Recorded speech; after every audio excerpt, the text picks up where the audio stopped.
Hello and welcome to another episode of the F1 Hour. With me, as always, my friend and yours, the goatiest of all F1 minds to ever go to, the one that they call Mr. Peter D. Windsor. How are you doing? I'm very well, Cameron. Beautiful here in Spain at the moment. Just perfect weather, crisp, clear mornings, 21 during the day, t-shirt weather, and then crisp, clear evenings. So loving it. Way to make us all very jealous, Peter, about your climatic Hey, I thought I'd circumstance. start it off that way. There's a couple of F1 threads at which we need to pull. Lando Norris, brand new champion. What do you think is the biggest story then to come out of the Abu Dhabi Grand Prix weekend? Well, bring back driver of the year, I would say. Sterling Moss. Yeah, you had it absolutely right. So Lando won the Drivers' Championship on points, but who won the most races? Max Verstappen. Who had the most poles? Max Verstappen. So, and I say Sterling Moss because you got to remember he was always saying, I think the point system and all that ridiculous point system, driving for points, is not what a racing driver is all about. It's about winning races. And the year 58, in which Mike Hawthorn won the championship, he did so by 1 point. And in the penultimate round, Sterling had gone to Mike Hawthorn's defence when he'd in theory been disqualified to say that was unjust. He should have got this result, and he got the points back, as a result of which Sterling then lost the championship. But he didn't mind at all. So if you think about that in the context of maybe how some people feel today about Lando being world champion, just keep it all into perspective. It's only a points thing. And yeah, we loved the powers that be love to make a massive thing about world champion, and it's all there in lights, massively over the top, I think. And at the end of the day, as I say, who won the most races in 2025? Max Verstappen, in what was quite clearly an inferior car. So yeah, I feel pretty good about the year. He's not too bad, that Max Verstappen fella. But before we come on to Max, Peter, I want to talk to you about Lando because it feels only fair and right. Lando Norris, I for one, Peter, if I'm going to hold up my hand and bring myself to the pulpit of truth, I for one doubted Lando, not necessarily his ability to be quick at the most important times, but to execute in the most important times. I didn't think, I mean, he only had one job, right, to get it on the podium at the end of Abu Dhabi. But I doubted that Lando Norris had that clutch gene in him. And I mean, his journey over the course of the season, he's said that he doubted himself, his ability to deliver, whether he could be a World Drivers' Champion.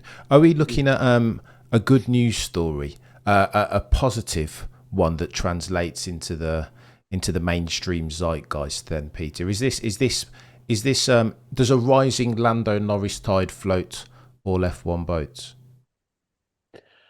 Well, it kind of depends on the point at which you're starting your evaluation of Lando Norris. If you've never really rated him and you always thought that he was going to buckle under pressure, I suppose you'll be now thinking, well, at least he got his P3 in Abu Dhabi and he won the championship and he was under pressure and he did that. But if you've been a Lando watcher for a long time, and I'm lucky to count myself in that category, you know that he's super quick, and not Max quick, not Charles quick, but still super quick. And you know that, and you know that he's got a beautifully soft fluid touch, and you know that he's a bit scatterbrained and does a few odd things from time to time and kind of forgets who he is and where he's going. And that's all part of his character. And that's the driver he's been all year. And nothing more, nothing less. And anybody that expected anything more, expected a Max to emerge out of Lando, of course was going to be disappointed because that was never going to happen. And anybody expected him to completely collapse under the pressure of trying to win a championship by finishing third was going to be disappointed because he is good enough to go out and do that sort of thing. Of course he is. He's a racing driver at the end of the day. And, he loves rallying and he loves driving Rally 1 cars between pine forests. And so he's a serious guy and he's a good golfer. He's got great timing, great rhythm, as I've always said. So for me, it was just like, yeah, of course, it was a no-brainer he was going to do that in a McLaren. The only thing that was going to maybe take it away would be some sort of reliability issue. And McLaren managed to get through that okay. I'm more of a team thing than anything else there. No, he did a very good job. And yeah, I thought he was, as I said in my video, I think he did a great job with Yuki Tsunoda, actually. I mean, in the crass sort of attempts by Yuki to hold him up, I think Lando was just, I mean, two things. One, just the commitment of doing what he did. and knowing that he could get away with it, DRS open, and two, doing it with the DRS open, which made it very clear to the stewards that he was taking avoiding action of this guy who was weaving all over the place, and obviously brake tested him. Well, not brake tested him; he came out of the throttle early, and that was that he just sent all those messages in a millisecond of decision, and I think he did absolutely right. I mean, Lando is never really going to be passing people on the outside. Everybody knows that. He's not that sort of racing driver, is he? But he's totally committed to the inside when he wants to be. Go on then, Mr. Windsor. Let's double click on that, because this has been the source of much consternation, particularly if you're a Max Verstappen fan. Surely, if you overtake outside of the white lines, if you infringe track limits and gain a durable competitive advantage, where is the 5-second penalty, Peter? Well, he wasn't overtaking off track. He was avoiding another guy who was doing two things. He was coming out of the throttle unexpectedly early, in other words, brake testing. He took 10 kilometers out of that Red Bull just by coming off the throttle much earlier than he had on previous laps, because Lando was right behind him. So immediately Lando had to dart left, and then he weaved under braking. So it was 2 counts. So he's lucky not to get a double penalty, in my view. I mean, to me, as I say, I use the word crass, because if you're going to try and hold somebody up in that situation, never try and do it under braking. We all know the rules under braking. We all know how irascible stewards can be if they want to be. So that was the most ridiculous thing I've ever seen, to be honest. I mean, he should, if he wanted to hold up Lando, he should have done it by sort of really nice use of the throttle through turns 2, 3, 4, just slowing him down there a bit and annoying him. And then on the last sector, he should have been doing it there, just coming out, getting on with the power a little bit later, making Lando have to come out of the power a little bit. That's all you can do these days. We all know that. I mean, the problem is, in Yuki's defense, I suppose you got to say that these days, with the whole impeding laws that we have, rules that we have, and the GPS and all the rest of it, these guys have no knowledge or practice in actually how to hold people up, which used to be an art. And now you just, that the only way to do it is the way I described. If you try and do it under braking, I mean, what was he thinking? And I'm slightly curious, well, very curious actually, to know what sort of briefing he got before the race, because it was the usual old thing on the radio about Yuki, Lando's coming up, do what you can, remember what we talked, whatever it was. And he immediately gets back on the radio saying, yeah, I know what to do, leave me alone, sort of thing. Exactly as Isaac Hadjar did in Singapore. Leave me alone, I know what to do. And of course, he didn't know what to do, because Lando just blasted straight past him in Singapore. And quite clearly, Yuki didn't know what to do, because he completely messed it up. And I'm not talking about the fact that he got a penalty. I mean that he didn't hold up Lando. That was the point. And he could have got, 30 seconds. Didn't matter, did it, where he was? It was irrelevant. Yeah. But that was never going to hold up Lando. And you just can't do it under braking these days. And so was he poorly briefed? Was he not listening in the briefing? Was he so confident and arrogant that he felt he knew how to do it, even though he's probably never done it in his life before? I mean, if you want to know how to hold somebody up, go and watch Michael Schumacher in the 99 Malaysian Grand Prix with Mika Hakkinen behind him. That's how you hold somebody up without getting any sort of penalty, and doing it absolutely. I mean, that was one of the best drives of Michael's career.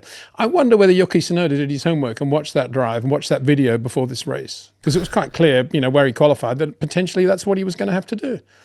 But he didn't do it. And maybe you can blame Red Bull and his team for not making him do that and put his nose down, but put his nose into the video. But if you just sack the guy, I suppose he's going to be a bit nonchalant about it all, and maybe you're not going to be paying attention anyway. Yeah. So that was a bad time to announce his sacking, because you needed his full cooperation in that race. Not that that made that much difference anyway. I mean, let's face it. I mean, Lando was still going to finish third, wasn't he? He's still going to get the championship, Yuki or no Yuki. But we're specifically talking about that incident. And I come back to Lando making that split-second decision to just go bang off track with the DRS open, making it absolutely clear to the stewards that he was taking avoiding action and not doing an overtake in the established sense of the word. And then the message got straight through. Absolutely brilliant. And I got to give credit also, I don't know who, to McLaren, who was behind him there. Maybe it was Will, I don't know. But, for bearing in mind this is a Red Bull that they're playing with, and how good Red Bull are at arguing with the stewards and getting things to go their way, for McLaren to take that on was very impressive, I thought. The only thing I'd say is that Jonathan Wheatley's not there anymore, so maybe the Red Bull ability to go up and fight with the stewards and persuade them to do what they want to do has gone away with Jonathan Wheatley. Watch out Audi next year is all I can say, because Audi will be doing the same thing, as that Red Bull used to be able to get away with. It's interesting that you say that, Peter. But I don't want to bury the Lando Norris lead, but a lot of people have said, had Christian and Jonathan been there, surely you'd anticipate that they both would have been brinksmanship on 1,000 and having a word saying, hang on, Lando Norris was over the white line. Please advise. Therefore, no, I don't think so. I think they would have done a better job briefing Yuki. That's what they should have done, and that's what maybe could have happened. But no, there's no way that Jonathan Wheatley in the steward's office, even if he was at Red Bull, could persuade the stewards, if Yuki's just backed off much earlier and taken 10 clicks out of his car before he even hits the brakes. And don't forget how quickly these things stop just when you come out of the power. And Lando's gone off track with the DRS still open. There's no way you'd convince the stewards that was an overtaking maneuver. It was an avoidance maneuver, quite clearly. And full marks to Lando for doing that. 100% full marks. If you'd had the DRS closed, yeah, different thing, but not the way it was. Because potentially the car can get away from you to do that. And B, that he knew he could do it there. There was no culvert. There was no bump. There was nothing there. And maybe he'd done a lot of homework there before the race. Good luck to him for doing that. Which is interesting and leads me to my next question, Peter, because it felt for the longest time that Lando Norris wasn't the guy to go away and do due diligence, that he was he was never ever going to be able to get his starts right with any sort of consistency, and then he goes and nails Mexico 800 metres into turn one.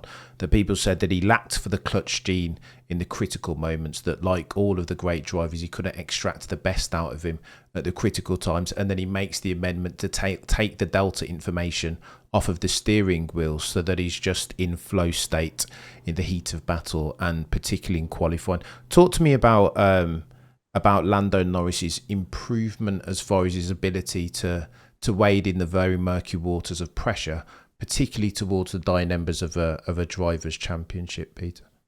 Well, he's not just that sort of robotic press a button and hope it works and I'll put my brain into neutral driver that some people out there think he is or was. He is methodical and he is systematic, but he's also very bright and very intelligent. And I say that because of the way his career's gone and the way he's worked at McLaren and the way he's managed to get over the Oscar factor of how quick Oscar is. And I say it also, and don't laugh at this, I say this also because if you've got enough self-belief to take a Rally 1 car between the pine forests and throw it around and look and listen at the way they run those cars, that is going to have some effect in the way you think about your own driving and your own processing of what you're doing. And I believe that's just, I'm not saying it's because of doing the rallying stuff. I'm saying it's because he's able to understand how important that is. He then translates that into doing a good job as a racing driver in a Formula One car. It's a bit like any driver. I mean, a lot of people may say this is a load of old rubbish, but they're willing to say that. But I would say any driver who has a feel for rallying and the discipline involved in being a co-driver, in being a full-blown rally driver, in understanding how you have to react to different situations, is definitely going to have a little bit extra as a Grand Prix driver. Carlos Reutemann, reminding himself about Walter Roll's Argonal stage in Portugal just before the Dutch Grand Prix and putting the word Argonal on the steering wheel of the Williams, to me, says everything you need to say about the importance of really understanding the details of driving well. And although, as I've said before, I think Lando has a slightly sort of scatterbrained life and brain, probably, it looks that way, but at the same time, I think he is very, very detailed and very systematic and very, very bright in what as a racing driver. Of course, he has a lot of, as I keep saying, he has a lot of lesser sides. He's never going to be as quick as Max Verstappen. He's never going to be a short corner driver. He's never going to be as organized as a Michael Schumacher or maybe even a Sebastian Vettel. But he is what he is, and he's very good. Underestimate him at your peril. Maybe this is where I am, Mr. Windsor, because I was the one talking about Lando saying, me specifically, again, I'm bringing myself to the pulpit of truth. I was the one saying that Lando Norris doesn't sound like a champion. He doesn't look and feel like one. Talking about my priority is to be a good person, and second priority therefore is winning a championship. That's different for me, Peter, because Michael would never have talked like that, nor would Ayrton, nor would Lewis, nor would Max. So like I say all that. Yeah, I mean, we did talk about this, didn't we? And this was this Vogue. Was it Vogue or something? Yeah, some interview he did. But again, you know, as I said, I think I said at the time, be very careful of those quotes, because quite often they're taken out of context.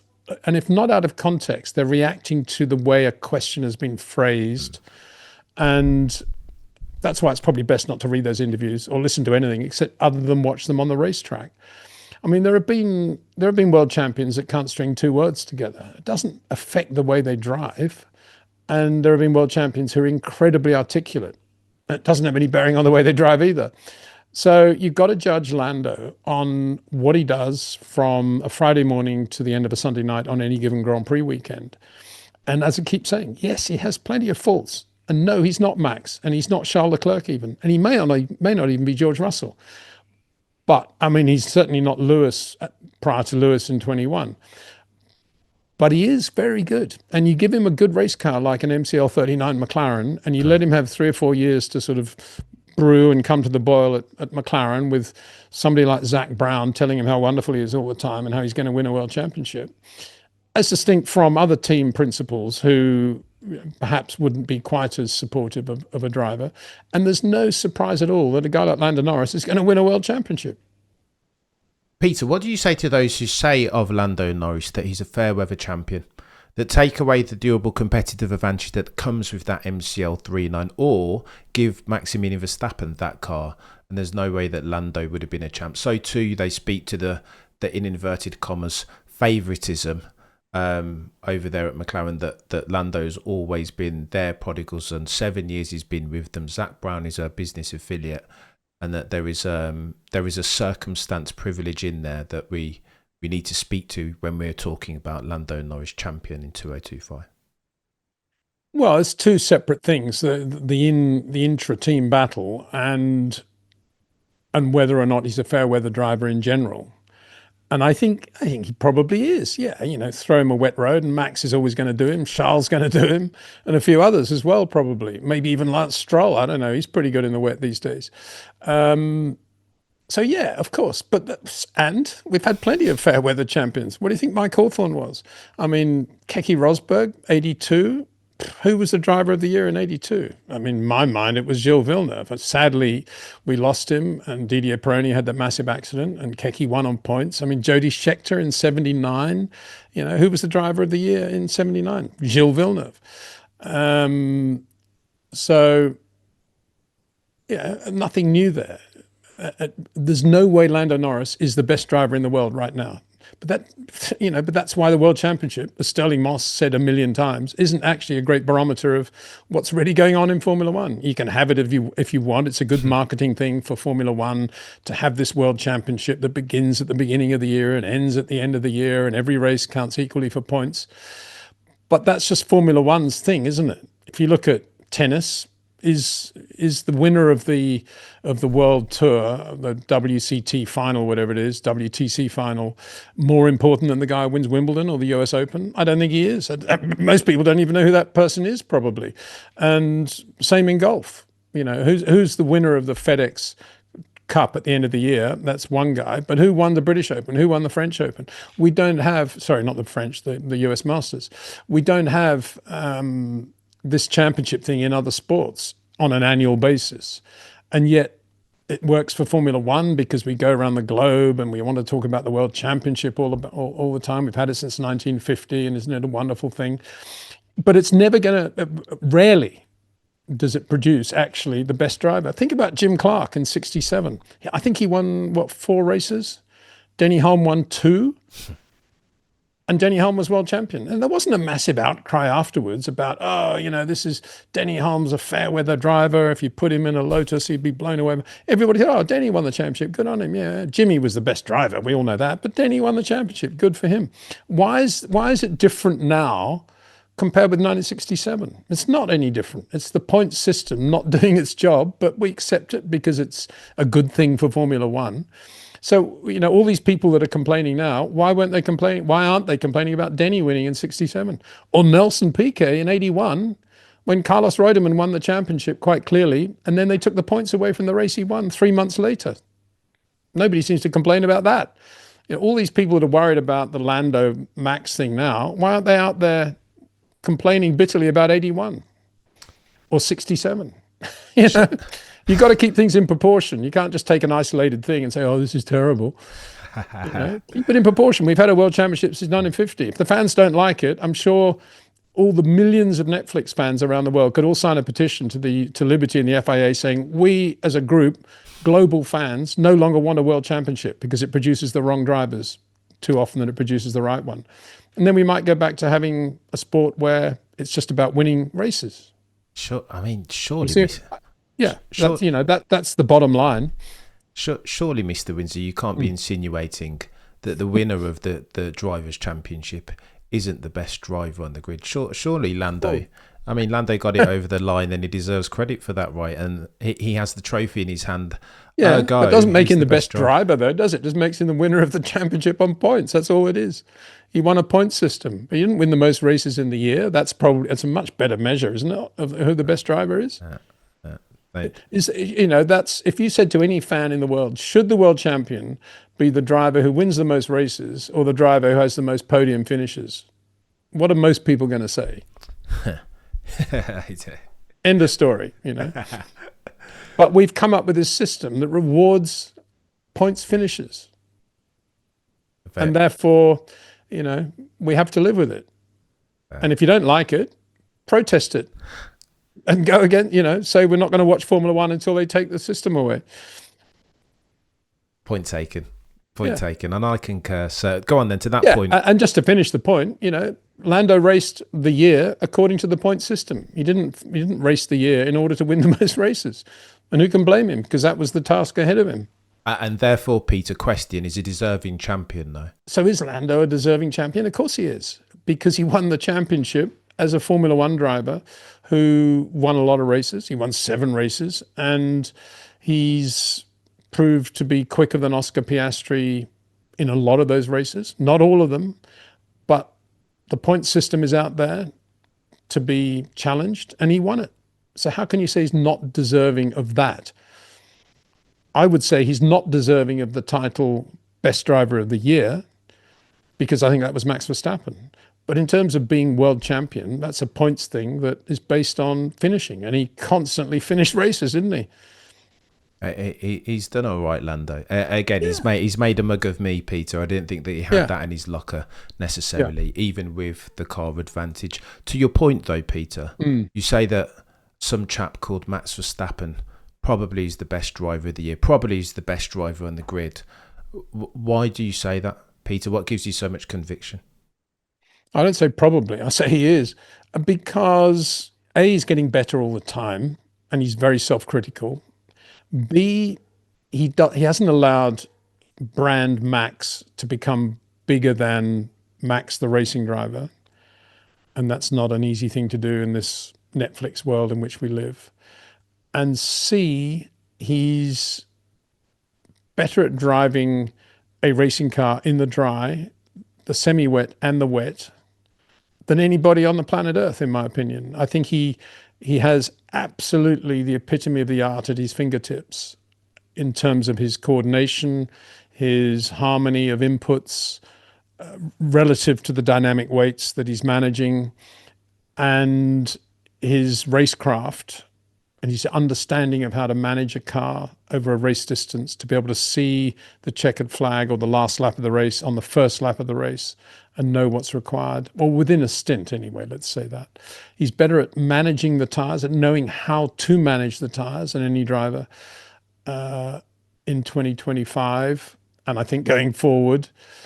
in an era when we have a tyre monopoly, and managing the tyres is one of the most critical things on the calendar, on the palette of any racing driver. And what else? He's super fit. You could say that. I think he's got a very uncluttered brain that allows him to think about racing in the same way that he thought about it when he was karting. And I think he's so able to manage the car and manipulate the car so naturally that he naturally has more brain capacity to think about other things than any other driver on the grid as well. So I can't see an area where he's not the best.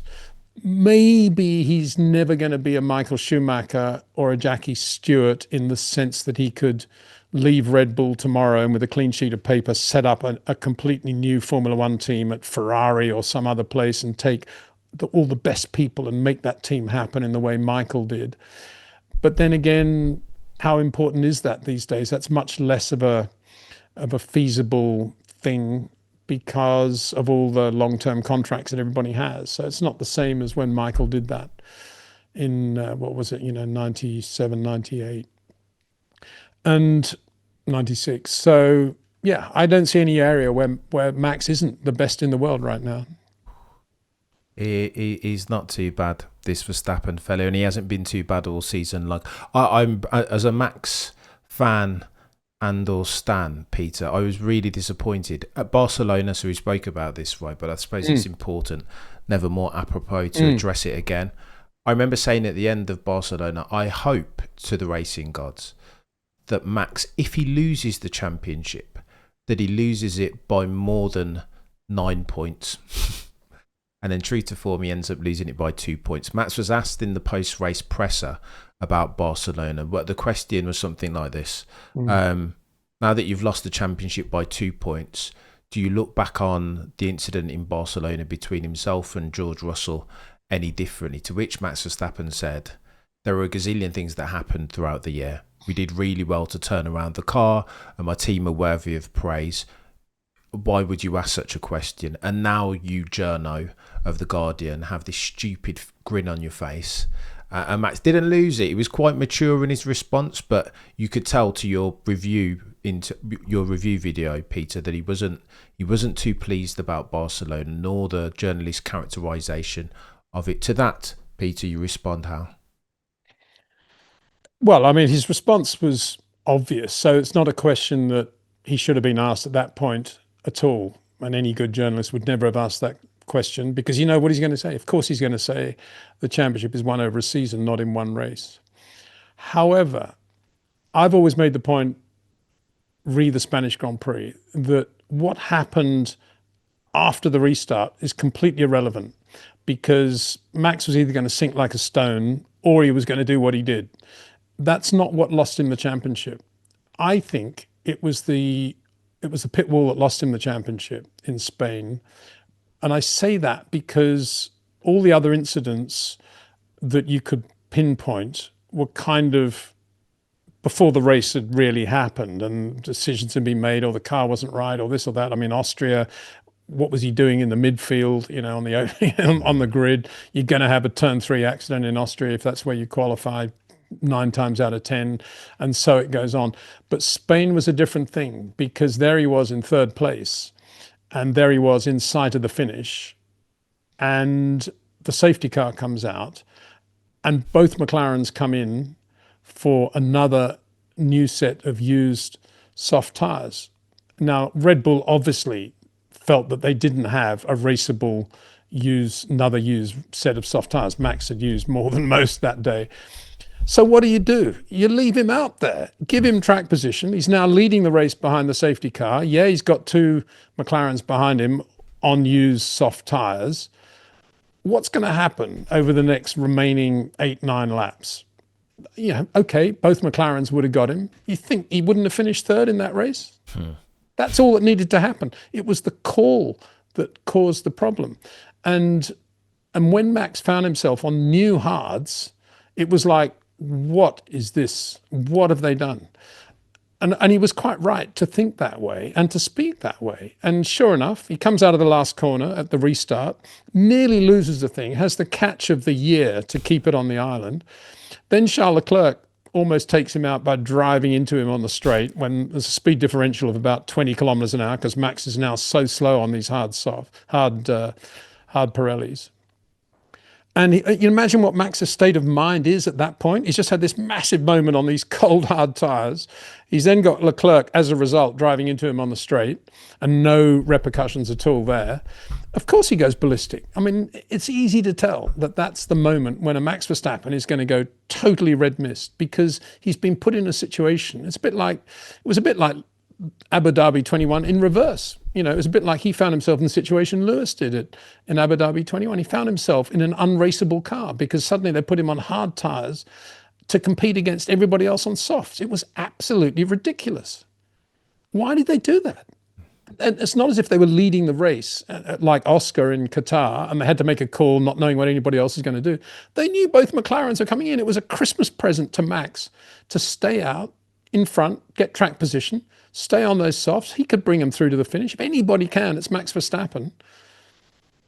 You know, that's the problem that was made in Spain. And anybody that then blames the incident with George, I mean, that was irrelevant. By then, all the damage was done. That was just to forget it. That was totally predictable that a racer like Max was going to have an issue like that. So, you know, switch off on that. The key issue was why they brought him in and put him on those new hards. That was the damage. And that's what lost him the championship in reality. Okay, a lot of other things. If they had a better car in the first half of the year, yes, you know, Austria, if he'd qualified on the front row, he wouldn't have had the shunt with Kimi, or Kimi wouldn't have T-boned him more likely. Lots of things. But for me, that was the easiest one. And that was the one that slipped through the fingers because Max had driven unbelievably well that day in an inferior car to be running in P3. And they just blew it. Red Bull blew it, not Max. Peter, it's it's disappointing. I agree with you. I think that whole situation was caused directly by Red Bull's strategic faux pas. But the Max Verstappen naysayers will say, as good as Max Verstappen is and was all season long, the turn one overtake on Oscar into Imola stands out, jumps off the page. The Suzuka qualifying. Yep. Because Max is so brilliant, yes, it's a shame that George Russell incident and Red Bull's strategic decision making.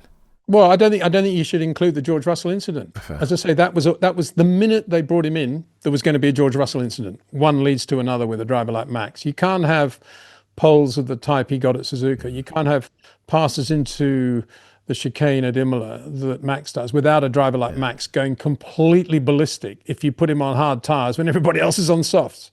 That's going to happen. If you want a driver who isn't going to get ballistic and who isn't going to drive into George Russell, then, you know, get your Lando Norris probably. But there's Max is a racing driver and he can deal with most things. But when you put him on a new set of hard tyres, and everybody else is on softs, and there are only 9 laps to go in a race, and you take away his track position as well. In other words, he could have been leading at that point. What's he going to do? He's going to go absolutely ballistic. I can't think of another word. Do you believe that point honestly, Peter? Because that's something that lots of people speak about. I do. So, I think so you can't. And I think Nigel Mansell probably would have done the same thing. Drivers of that ilk. I think Charles Leclerc might have done the same thing, to be honest. You know, drivers who've got that extra little bit of unbelievable self-confidence and belief and aggression and that ability to put in a Suzuka pole lap like that, or to audaciously pass Piastri into the chicane at Imola. Those sorts of drivers, the Nigel Mansells that passed Piquet at Silverstone in '87, or Berger around the outside of the last corner in Mexico, or Max does all those things that he does. Those drivers, all things being equal, they will always deliver. But if you put them in a ridiculous situation where they're suddenly completely, having been more or less in contention, that you just take it all away from them and put them on the wrong tyres at the wrong moment, all those sorts of drivers are going to go crazy. And I don't blame them. I really don't blame them. because, it's hard enough driving a Grand Prix car, but when they make a mess like that on the pit wall and they put you on the wrong tyres, I mean, that's how Lewis would have felt on that last lap he drove at Abu Dhabi 21. I mean, to his credit, he didn't go driving into people, but then he wasn't in a position to, was he? Yeah. Well, and some say maybe he should have. Well, maybe he should have, but I don't think he would have. I mean, that's not Lewis, is it? He's always been very clean in traffic, Lewis, and not quite the audacious driver that Max is in terms of passes. Yes, he's pulled off some brilliant passes, Lewis, but he's not quite as audacious as Max. So then, Peter, to that point, is Lewis then the exception that proves the rule that 9 times out of 10, if you have yourself a proper fire-breathing dragon of an F1 peddler, that you almost can't normalise for that head loss that it comes with, comes with us as a Coppola, that you can't. They're not separate entities, that they exist in the same being. Yeah, I think he is. But then if you accept that, you then have to look at some other downsides that Lewis has that Max doesn't. You can't imagine Max at any stage of his career going to a team like Ferrari not prepared to blow away Charles Leclerc. Max would never allow that to happen, whereas Lewis has. Lewis has allowed his brand and the importance of being Lewis to overtake the real feel he has for driving a racing car. And that, I don't think Max would ever do that. I mean, it would have happened by now if he was. Mr. Windsor, I don't want to bury the lead on Max and Red Bull, because there's been a lot. We'll get onto Lewis because we must. Yeah. However, there's been a lot of change over the past since the end, the Abu Dhabi checkered flag. There's been a lot of change at Red Bull. Helmut Marko rumoured to be leaving the team between now and the start of next year. He's 81, 82, but there are conversations around party politics and that Austria want to rubber stamp all of the decisions that a Helmut Marko role is making. So too, it sounds like Gianpiero Lambiase might be on the move, potentially no longer Max Verstappen's race engineer next year. Is this then, Peter, are we witnessing in real time the end of the Christian Horner Red Bull and potentially Max Verstappen as a Red Bull racing driver? Well, Helmut's pretty close to Max, and Max knows. I think he's probably always known, and Jos has always known that Helmut was the guy that took the decision to hire Max and persuade Mateschitz to take on Max. So there's always been that loyalty there, and I think that kinship. But from a global perspective, I mean, how many drivers has Helmut hired who've turned out to be the wrong guy, starting with Scott Speed and going down from there, really? And there's no surprise that it's taken this long, to be honest, because the academy as such doesn't do very much actually to help any driver hone his skill. It's out there to... what is it out there for? It's out there for a driver to say, I'm a Red Bull driver, a young kid, and to say, I'm going to be the next Max Verstappen. But they don't teach them how to do that at all. I mean, bottom line, I don't think Rob Wilson's ever been given a Red Bull driver to train at all. I may be wrong there, but I don't think he has. And just in passing, interesting that he's been doing quite a lot of work with Roman Stanek, who got the pole, I think, and he's quite quick now in the other Invicta car in Formula 2.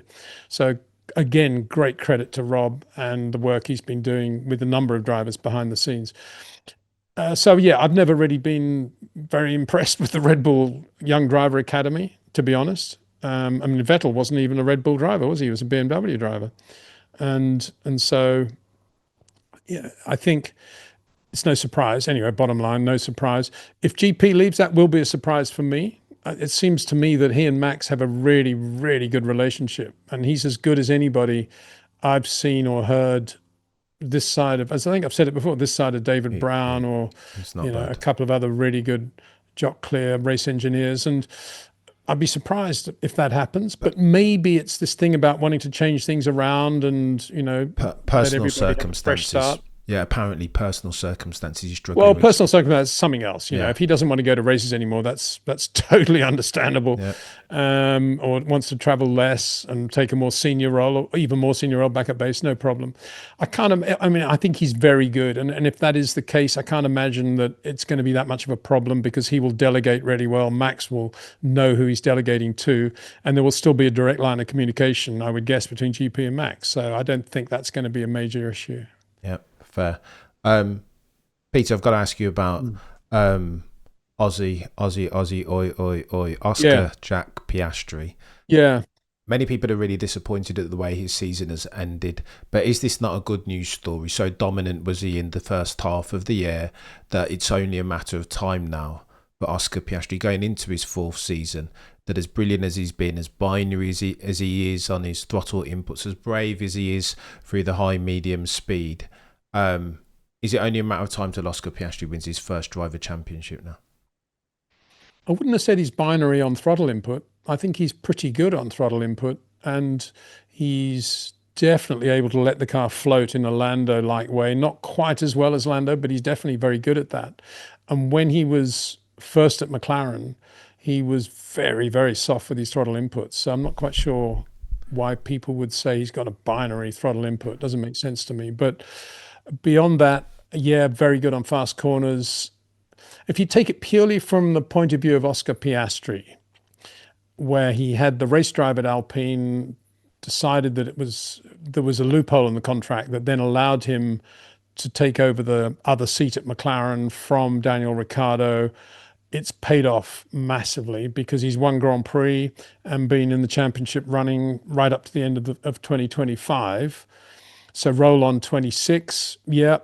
The question mark is why his driving went off the boil from Singapore through to Qatar. And providing he knows why that is and what happened there, then, yeah, I think everyone can feel confident in the Piastri camp that it's going to be pretty good in 26. But knowing why you're slow shouldn't be difficult, but it took him a long time to get it right, didn't it? And that's a slight question mark. And that's not the sort of thing that at that stage of the career you saw Max doing, or Lewis, or Jim Clark, or anybody. You know, somebody that good. If you're going to be that good, to have a flat period that lasts for that length of time is a little bit worrying. And he needs to know why that was. And I've expressed my opinion. I think it's because he had a bad Baku. He had the issues in Singapore with the first corner. In his own mind, McLaren should have done more to discipline Lando, either give the position back or something else. And that never happened. And he went into a sort of mental slump as a result. And then the only way they could cope in the pit wall of trying to get him through the weekend was to give him more and more info on what Lando was doing. And I think his driving became more and more influenced by Lando's laps because of the telemetry overplays. And I think that he suffered as a result. And I think Qatar was a circuit which obviously does require a lot of fast corner commitment. And I think he just went in there and just drove the thing as hard as he possibly could. And it paid off because of all those quick and medium speed corners. And he kind of got back to where he was. He never really had a chance to continue the momentum because they left him out of the car in FP1 in Abu Dhabi, which was disappointing, I think, for him, for McLaren to be doing that. I think it's completely the wrong thing to be doing. I know they have to commit to running these young drivers. I know there's a certain number they have to do. But if it was me running that team and we'd made that commitment to Pato, I would have said, sorry, mate, we're going to have to pay you off. We're going to have to take a fine, but this is too big a weekend for Oscar, and we need him in the car in FP1. That's what I would have done personally, but I'm surprised they didn't actually. And then I think the tyre choice, you could say maybe he wasn't on the right tyre, but I think given how good the hard was, yeah, good luck to him and to McLaren for doing that, because it was a pretty good tyre, wasn't it? And he had a pretty good race as a result. So to sum up, Oscar, great season. I still question whether he would be any worse off had he stayed at Alpine, because I think he would have done 1 year only at Alpine. I think he would have blown Ocon away. And I think he would have got into the Antonelli seat or possibly the Lewis Hamilton seat at Ferrari had he stayed at Alpine and done what he did to Ocon on the back of everything else he'd had in his career. And you may see him now in a Mercedes or a Ferrari, and you'd be saying, "Poor Oscar Piastri, right up there with George Russell at Mercedes. George won a race, Oscar won a race." You'd be saying the same things. So I'm not sure it achieved anything by going to McLaren as such. But we'll see next year. Maybe Lando will think, "Oh, I won the championship now." And he'll do a Jody Scheckter in 1980 and just, won't be a factor at all. And Oscar will do all the winning for McLaren. It's possible, isn't it? But equally, maybe not. You're not the first person to have said that about Lando. There potentially might be a Nico Rosberg type more than, I don't know, a Niki Lauda or an Alain Prost who has the motivation. Yeah, but at least Nico had the dignity of retiring. I mean, the parallel is Jody Scheckter in 1980, isn't it? That's the parallel. And he was, he was struggling to qualify towards the end of the year. He was just nowhere in a bad car, admittedly. But I mean, you couldn't hold a candle to Gilles in 80. So that's possible. But then again, if the McLaren's a very good car, and there's half a chance it will be, then I don't think you'll see Lando going off the boil too much. No. If it's a viciously bad car with terrible instability at the rear and flick oversteer everywhere and no grip at the front at all anywhere, and it eats through its tyres in 5 laps and the whole management system's horrendous, then I don't think Lando will try very hard, bottom line. Problems. But I don't think McLaren will be that, just to put everybody's mind at rest. Yeah. I'm dotting around here very quickly, Peter. Yeah. But there was a killer Max Verstappen question that I needed to ask you on the background of all that's going on at Red Bull. Do you think, as of the time of writing, that the probability that Max is a Red Bull racing driver this time next year has diminished? Therefore, no helmet, potentially no GP, no Christian Horner. Will Max Verstappen be a Red Bull racing driver as at January 2027? Well, if he's not, I don't think it'll be because of any of those personnel changes. It'll only be because the Red Bull Ford has been a very difficult, slow racing car, and he can't wait to get out of the team and into something quicker. That's the only deciding factor. All those personnel changes, yeah, people can talk about them, shout about them, but I don't think they're that significant because Max is bright enough and good enough to know more or less what Red Bull are all about, as is GP, as is Laurent Mekies. And the key ingredients aren't going to change from anything we've seen the back half of this year. And that's pretty good. Paul Moynihan, those guys are really good guys. And as I say, if the car's not quick, as I've said all along, if you want to know what Max is going to be doing in 27, wait and see what the Red Bull's like in 26. And he's going to wait and see because he has no idea. Nobody has any idea what it'll be like in 26 yet. It's a very good point. Mr. Windsor, super generous of your time as always. I ask you this one finally on Ferrari and Sir Lewis. Charles Leclerc, some say, was masterful, dragging a car not capable, kicking and screaming through that Grand Prix. He outperformed it massively. Irascible was the SF25, to use your phraseology. Yes. And Charles kept it on the island, almost miraculous in terms of his touch and feel and the safety net that he was operating in. In stark contrast, Peter, it feels like Lewis's driving the race was an 8, 9 out of 10 perfect.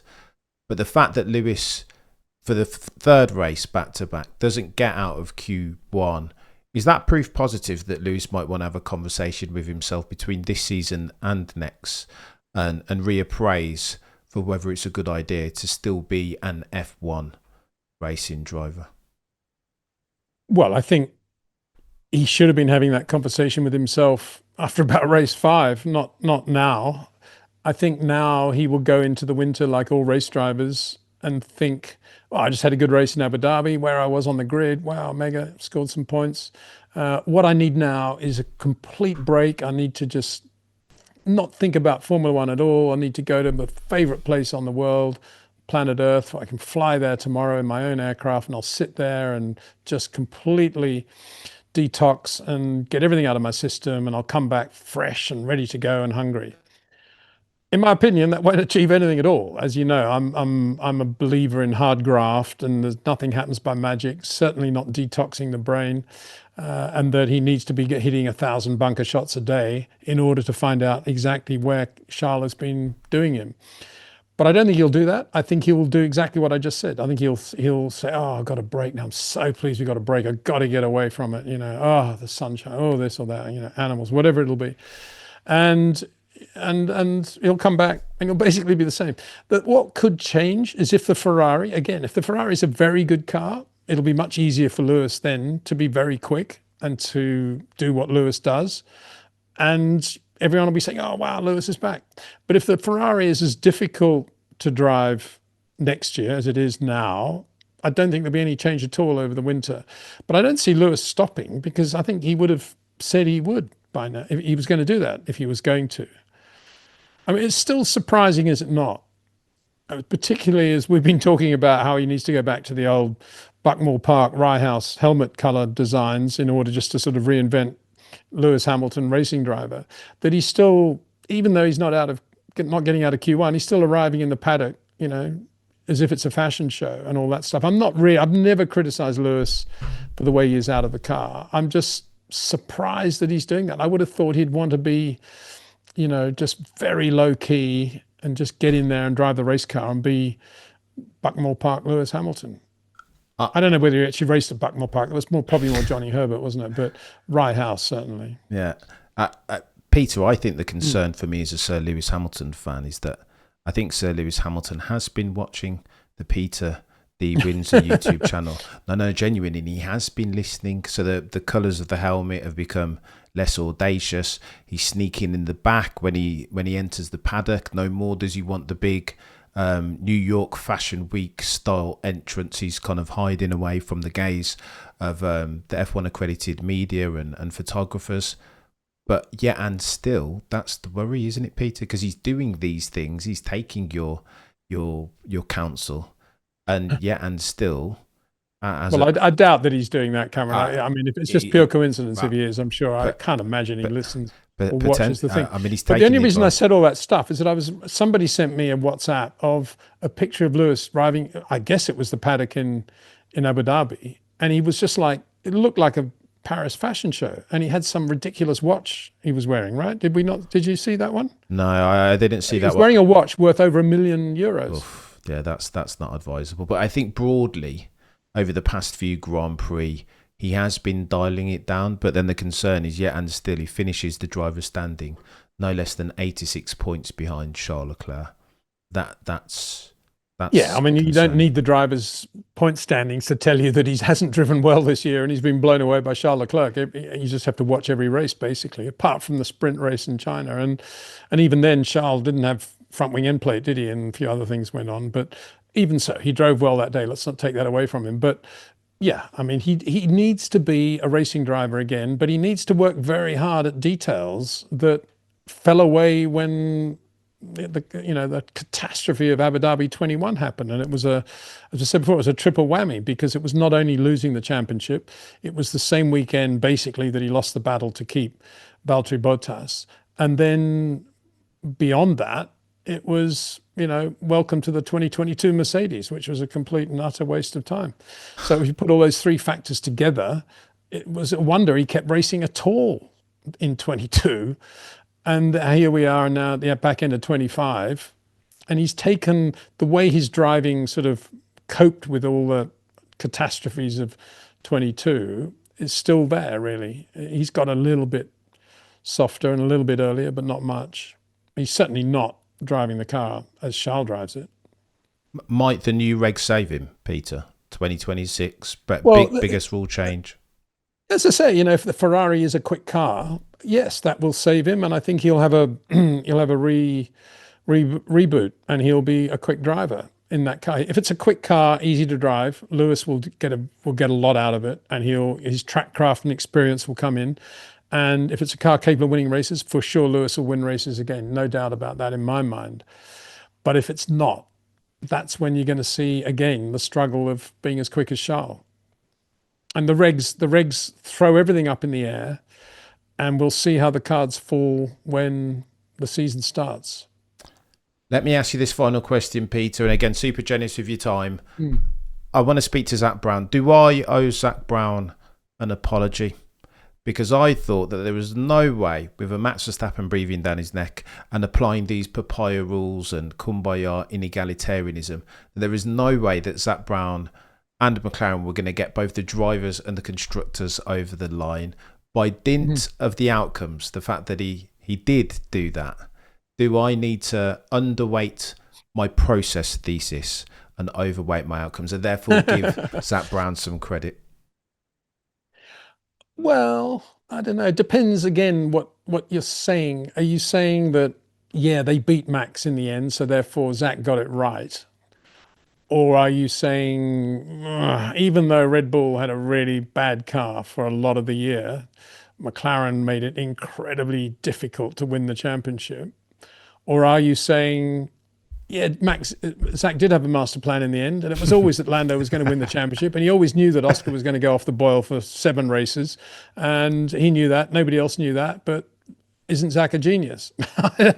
If it's the latter, I would say, isn't Zak a genius? Because I had no feel at all that Oscar would drop the ball the way he did in the second half of the year. I don't think anybody did. Certainly not Mark Webber, because he wrote Baku off as a one-off race, didn't he? He's just, he's human. One mistake. So nobody anticipated, except Zak maybe, that Oscar was going to make it relatively easy for Lando to go on and win the championship. That's the point. And as for the rest of it, did Zak know before the start of the year that Red Bull were going to have such a bad car for most of the year? I doubt it. I think if you're Zak Brown, you're bright enough to know that you should never underestimate a team like Red Bull. So he probably assumed the worst going in. If I think about Zak, I have a lot of respect for Zak, for the color of the car and his feel for motor racing in general. Basically doing Indy and sports cars and all that stuff. I would love to see Zak now. And I think this would be very good for Lando, actually. I'd love to see Zak now, instead of people saying, oh, you're going to relax your team orders, you're going to have fighting between the two drivers next year or not, you're going to have team orders, Zak. Instead of asking banal questions like that, to which we all know the answer, which is no change, wouldn't it be cool to say to Zak, now that Lando's won the Drivers' Championship, are you going to let him do things like a few Rally 2 events? Are you going to let him do a few golf pro-ams? Are you going to let him maybe have a bit of IndyCar if he wants to? Are you going to give him a free hand to do other forms of motorsport, which we know is close to your heart as well? Is he going to do Le Mans? Wouldn't it be great? British Touring Car Championship. Wouldn't it be great if Lando did that as a world champion, did things differently from the sort of template of how to be a world champion in 2026? He actually went out and did things differently and did a lot of other events. I would love to see Lando in a touring car, a British touring car. I'd love to see Lando in a Rally 2 car alongside Heikki Kovalainen. I'd love to see Lando do Le Mans. And yeah, he's world champion. The pressure's off now. Let him go and do that stuff. I think Lando would probably want to do it too. He loves all that extracurricular stuff.